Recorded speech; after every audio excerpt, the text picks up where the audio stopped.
So, yun nga guys, gawa yung mga request ng video. So, it's a rainy day.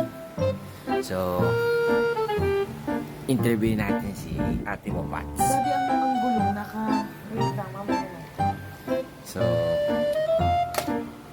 Daddy, ayoko na parang tanga.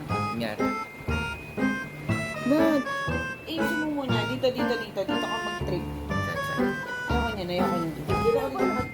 Dito ka.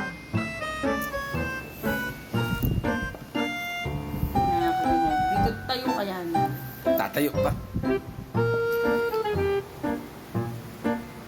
So guys, hi, Ate Mo Pats. So, it's been raining na.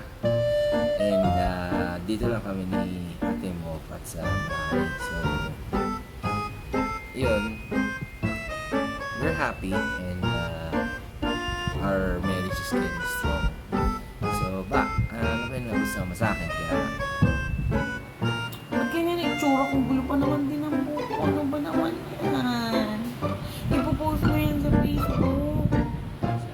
Ay, TikTok. Ang tsaka ko, nakakainis.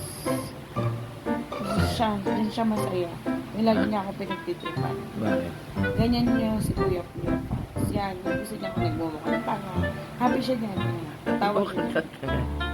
Bakit? Happy ka. Tama ako si Rosma. Na may salamin.